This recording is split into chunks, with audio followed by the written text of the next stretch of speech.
On Wednesday this week, something happened in Formula One that has never happened before.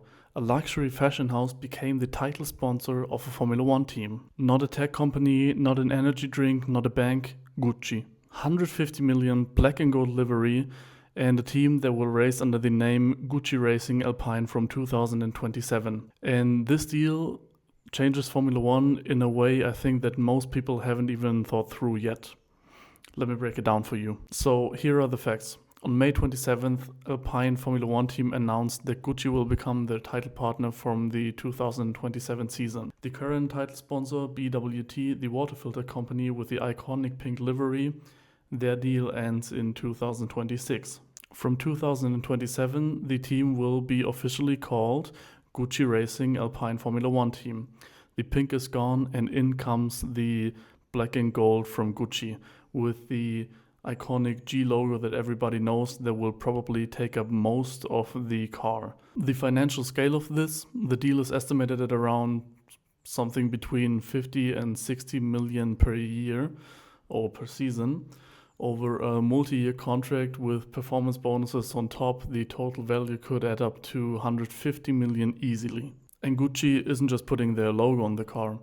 They're creating something called Gucci Racing. I quote, "A new business and experimental platform built around the values of performance, precision, discipline, and excellence at the intersection of luxury and sport." They want activations at every race, high-end client experiences, content, and product collaborations. This is not just a sponsorship, this is a whole brand merger. The connection behind all of this is actually very interesting if you look at all the people who are involved. The man who made this deal happen is Luca De Meo. He is the former Alpine CEO, and now he's the head of Kering, Gucci's parent company. So this deal has its fingerprints all over it. He knows Alpine from the inside, and he now controls one of the most powerful luxury brands in the whole world. And then there's Flavio Briatore, Alpine's executive director, the man who dressed Benetton in camel and United Colors of Benetton liveries in the 90s and won 2 world championships. He literally said this week, and I'm quoting, "Fashion can finish first in Formula One." For Alpine, this makes complete sense. They've been fighting at the back of the grid for many years, and they had a good start in the 2026 season and are currently 5th in the Constructors' Championship. This deal gives them resources, global visibility, and brand identity that no other team on the grid has. Why now?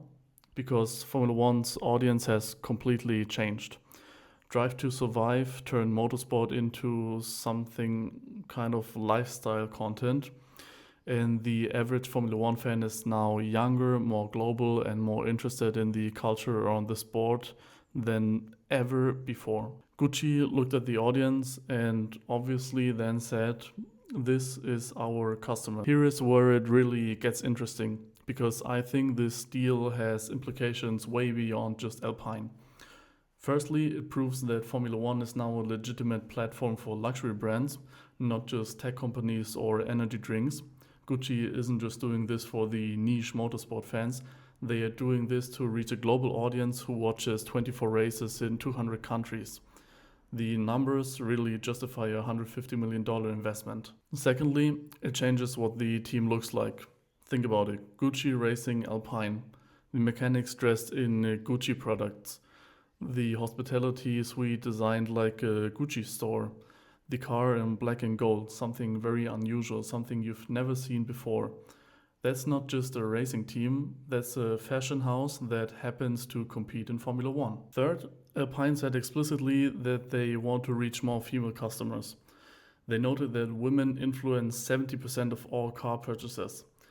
A Gucci partnership is a direct bridge into that audience. No other Formula One team is thinking like this. And fourth, this will trigger many other luxury brands. Watch what happens in the next 12 months, for example. If Gucci validates this model, you will see other fashion houses looking at Formula One teams.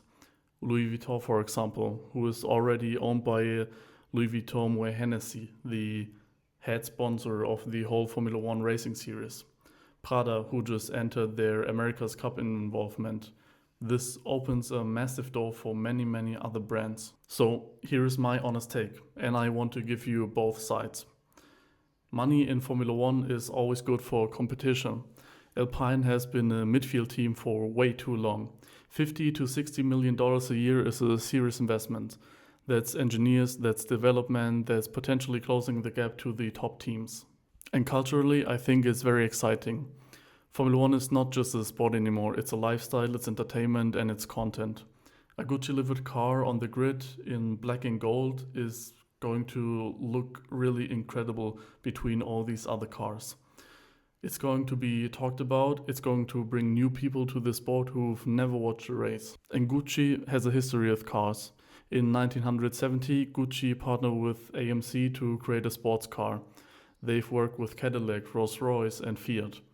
This isn't a complete alien territory for them. They know what they are doing. But here's my concern. When a brand as powerful as Gucci becomes the title partner, who is actually running the team then? Is it still Alpine? Is it Renault? Or is it the fashion brand's racing project that happens to be or to use Alpine's infrastructure? And there's a risk that Formula One loses its core identity. The people who fell in love with this sport because of the engineering, because of the drivers, because of the racing, they don't necessarily want a catwalk in the pit lane. My honest read, the money and the visibility are worth it. But Alpine needs to make sure that Gucci is behind the racing and not in front of it.